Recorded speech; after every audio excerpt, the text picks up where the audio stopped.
భోజన ప్రియులారా, ఈరోజు మనం చూడబోయే ఐటెం చికెన్ మంచూరియా. అయితే చాలామంది చికెన్ 65 అండ్ చికెన్ మంచూరియా ఒకటే అనుకుంటారు. ఒకే విధంగా కూడా చేస్తుంటారు, కానీ వేరు. చిన్న చిన్న మార్పులు చేసి చికెన్ మంచూరియా వేరుగా ఎలా చేయాలో ఇప్పుడు మనం చూద్దాం.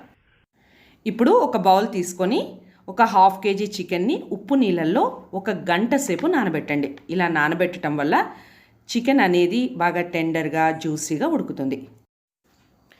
ఇలా నానబెట్టిన చికెన్లో టేస్ట్కి తగ్గట్టుగా కొంచెం సాల్ట్, అలాగే 1 ఎగ్ బీట్ చేసుకొని వేసుకొని 2 టేబుల్ స్పూన్స్ కార్న్ఫ్లోర్, అలాగే 2 టేబుల్ స్పూన్స్ మైదా వేసి బాగా కలపండి.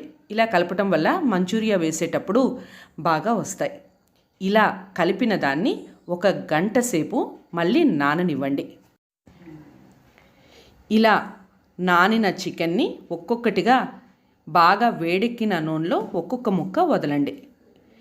ఈ ముక్కల్ని మీడియం ఫ్లేమ్ మీద గోల్డెన్ బ్రౌన్ కలర్ వచ్చే వరకు వేయించుకోండి. ఇలా గోల్డెన్ బ్రౌన్ కలర్లోకి వచ్చిన చికెన్ ముక్కల్ని ఇలా ఒక గిన్నెలో టిష్యూ పేపర్స్ వేసుకొని అందులో పెట్టుకోండి. ఇప్పుడు ఒక కడాయి తీసుకొని అందులో 4 టేబుల్ స్పూన్స్ ఆయిల్ వేసుకొని కొంచెం అల్లం ముక్కలు, కొద్దిగా వెల్లుల్లి ముక్కలు వేసుకొని పచ్చివాసన పోయే వరకు బాగా వేయించండి. ఇప్పుడు కొంచెం ఉల్లిపాయ ముక్కలు, అలాగే కాస్ని పచ్చిమిరపకాయ ముక్కలు, క్యాప్సికమ్ ముక్కలు వేసి బాగా కలపండి. ఇలా వేగిన ఈ ముక్కల్లో 2 టేబుల్ స్పూన్స్ సోయా సాస్, అలాగే 2 table spoons red chilli sauce వేసుకొని బాగా కలపండి. ఈ ఉడికిన ముక్కల్లో కొంచెం వాటర్ యాడ్ చేసుకోండి. ఇలా వేగిన ఈ ముక్కల్లో ఆల్రెడీ వేయించి పెట్టుకున్న చికెన్ ముక్కల్ని యాడ్ చేసుకోండి.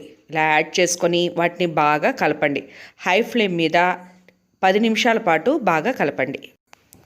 అంతేనండి, అయిపోతుంది చికెన్ మంచూరియా. చూసారా ఎంత బాగా వచ్చిందో చికెన్ మంచూరియా. మీకు నచ్చిందా? అయితే లైక్ చేసి షేర్ చేయండి. అలాగే మా అద్భుతహా ఛానల్ని సబ్స్క్రైబ్ చేసి పక్కనే ఉన్న బెల్ ఐకాన్ని క్లిక్ చేయండి. ఉంటానండి, బాయ్.